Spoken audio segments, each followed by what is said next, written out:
where the head of the International Monetary Fund has been pretty emphatic. She's not in Africa's biggest economy to negotiate terms for a loan. Christine Lagarde has asked President Buhari's administration to diversify and widen its tax base in order to reduce its crippling vulnerability to a decline in the price of its main export, crude oil.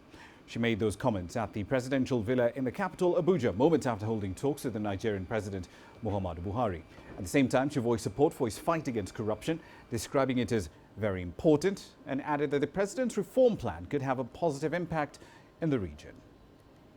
Those of you who wonder why the IMF managing director is visiting Nigeria, well, it's precisely to have a good discussion about these new objectives, these reforms, agendas that have been identified and supported by the President, and also to appreciate the impact that it will have on neighboring countries.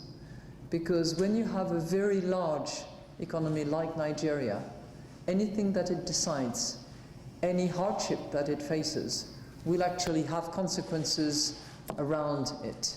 A team of economists is going to come next week, actually, to do what we call the Article 4, which is a review and an audit and a good discussion between partners, the IMF on the one hand, the country authorities on the other hand, to really assess whether the financing is in place, whether the debt is sustainable, whether the borrowing costs are sensible, and what strategy must be put in place in order to address challenges going forward.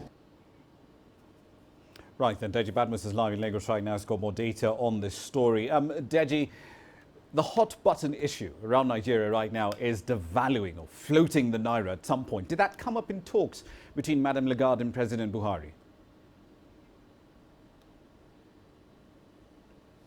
Well, not at all, Rama. At least none of the parties actually disclosed that. The presidency has issued a statement as basically saying what Christine Lagarde said there in that soundbite about what they discussed. And the presidency did not in any way mention the issue of devaluing the currency. Of course, as you know, there's been pressure on the government to devalue the currency, and that the current restrictions it's imposed in its forex, current forex restrictions, I should say, is not sustainable. But of course, you're aware the government has insisted and continues to maintain that it is not going to devalue its currency. So none that we know of.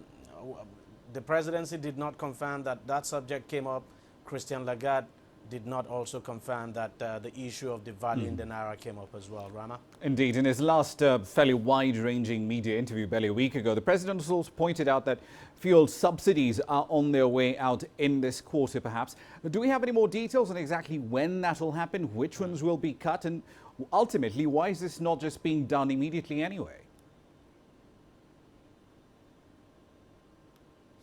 Well, Rama, to be candid, if you ask me, I'll just tell you that unofficially, fuel subsidy has been removed because you just need to, just a few weeks ago, about 2 weeks ago, the Minister of Petroleum Resources, that's Minister of State for Petroleum Resources, Kachuku, who doubles as the group managing director of the Nigerian National Corporation, did confirm that with the current pricing we have today, there's no subsidy. As a matter of fact, the current pricing then was 87 naira per litre. Now, the government has decided to reduce it by 50 kobo. So today, the official price of petrol is 86 naira 50 kobo. And according to Kachuku, the government is not paying any subsidy at all on that price. And he did say at that time that if by the middle of this month, towards the end of the month, if the price of fuel was going to go up, as in depending on what the price of crude will be in the international crude oil market, if there was going to be any changes at all in the pricing template in Nigeria, that they were going to inform the country. But President Buhari, as you said in his media chat, did say that subsidy will be removed by the first quarter of the year. So officially, the government has not made any announcement at all as to whether it has removed fuel subsidy. But unofficially, as we speak today, there is no subsidy on the current price of petrol in the country. And that was made clear by the Minister of State for Petroleum Resources some 2 weeks ago. Rama? Indeed. We'll leave it there for the time being. Thank you for the update. That's Deji Badmus live in Lagos.